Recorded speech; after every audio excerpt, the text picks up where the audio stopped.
নমস্কার এভরিওয়ান, সবাইকে ওয়েলকাম করছি নতুন একটি রেসিপি দেখার জন্য। আশা করি যে যেখান থেকে ভিডিওটি দেখছেন সবাই সুস্থ আছেন এবং ভালো আছেন। আজকে চালের গুঁড়ো দিয়ে মজাদার চিপসের রেসিপি। এই চিপসগুলো তৈরি করা খুবই সহজ, তাছাড়া খেতেও কিন্তু অনেক টেস্টি। আর একবার তৈরি করে আপনারা বছর জুড়ে সংরক্ষণ করে খেতে পারবেন। এবার চলুন মূল রেসিপিতে যাওয়া যাক। প্রথমে একটা পাত্রে পরিমাণ মতো জল দিয়েছি আর হালকা একটু লবণ দিলাম, তবে জলটা ভালোভাবে বলক নিয়ে আসতে হবে। এ পর্যায়ে চালের গুঁড়ো দিয়ে দিতে হবে। এই চালের গুঁড়ো আমি আতপ চালের গুঁড়ো নিয়েছি, ভিজা চালের গুঁড়ো, তবে আপনারা চাইলে শুকনো চালের গুঁড়োটাও কিন্তু ব্যবহার করতে পারেন। চিপসগুলো যেহেতু আর দ্বিতীয়বার ভাপে দিতে হবে না, তাই চালের গুঁড়োর ডোটা কিন্তু 5-7 মিনিটের মতো লো আঁচে ভালোভাবে সিদ্ধ করে নিতে হবে। আর এভাবে তৈরি করলে দীর্ঘদিন পর্যন্ত চিপসগুলো ভালো থাকবে। এবার ডোটাকে খুব ভালোভাবে মথে নিতে হবে, একবারে সফট একটা ডো তৈরি করে নিতে হবে। চালের গুঁড়োর ডোটা চিপসগুলো তৈরি করার ক্ষেত্রে অবশ্যই কিন্তু নরম রাখতে হবে।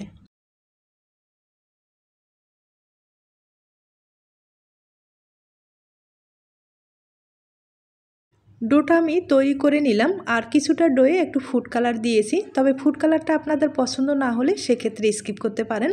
এখন আপনাদের ডিজাইনটা তৈরি করে দেখিয়ে দিচ্ছি।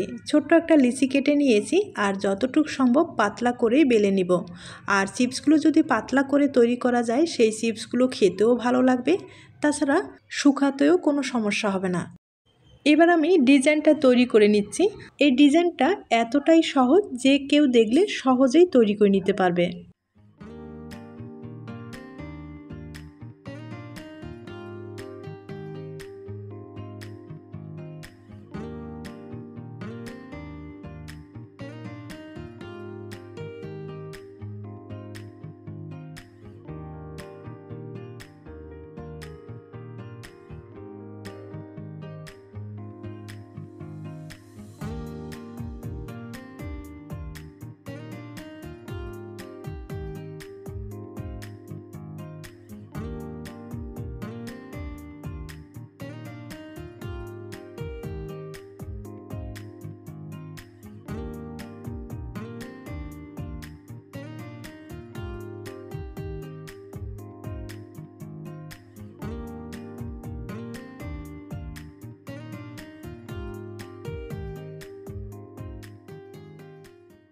আমি সাদা চিপসগুলো তৈরি করে নিলাম, একইভাবে যে ফুড কালার দিয়েছি সেটাও একটু কিন্তু দেখিয়ে দিচ্ছি। আমি আবারও বলছি, চিপসগুলো তৈরি করার ক্ষেত্রে যতটুকু সম্ভব পাতলা করে তৈরি করবেন।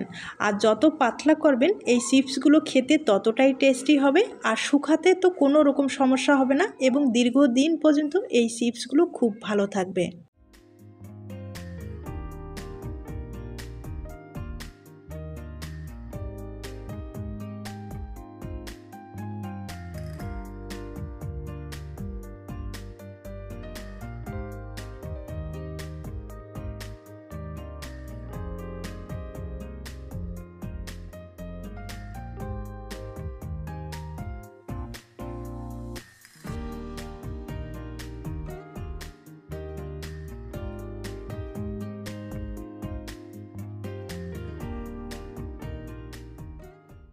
আমি একইভাবে অনেকগুলো চিপস তৈরি করে নিলাম আর এগুলো কিন্তু আমি রোদ্রে শুকিয়েও নিয়েছি।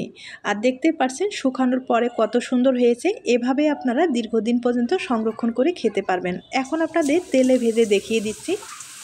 এই চিপসগুলো কিন্তু তেলে দেওয়ার সাথে ফুলে উঠে, হয়তোবা দেখে বুঝতে পেরেছেন, আর খেতেও কিন্তু অনেক টেস্টি। আপনারা অবশ্যই বাড়িতে একবার হলেও ট্রাই করতে পারেন। আর চিপসগুলো দেখতেই পাচ্ছেন ভাজানোর পরে কত সুন্দর হয়েছে। একইভাবে আরেকবার আমি ভেজে দেখিয়ে দিচ্ছি। আর চিপসগুলো যখন ভেজে নেবেন তেলটা কিন্তু হালকা আছে গরম করে এভাবে ভেজে নিতে হবে, না হলে পুড়ে যাওয়ার সম্ভাবনাটা বেশি থাকবে। আর তেলে দেওয়ার সাথেই কিন্তু এই চিপসগুলো খুব তাড়াতাড়ি হয়ে যায়, হয়তোবা দেখে বুঝতে পেরেছেন। আমি একইভাবে অনেক কয়েকটা চিপসে ভেজে দেখিয়ে দিলাম। এবার আপনাদের ভেঙে দেখিয়ে দেব। তার আগে ছোট্ট একটা রিকোয়েস্ট থাকবে, যদি রেসিপিটি আপনাদের কাছে ভালো লেগে থাকে অথবা আপনার কোনো উপকারে আসতে পারে তাহলে একটা লাইক দিতে পারেন। আর দেখতেই পারছেন ভেজে নেওয়ার পরে কত সুন্দর হয়েছে। তবে আপনারা চাইলে আপনাদের পছন্দ মতো যে কোনো মশলা যদি একটু ছড়িয়ে দিতে পারেন তাহলে চিপসগুলো খেতে কিন্তু ভীষণ ভালো লাগবে। তাহলে আজ এ পর্যন্ত, নতুন রেসিপির সাথে আবার দেখা হবে। সবাই অনেক বেশি ভালো থাকবেন। নমস্কার।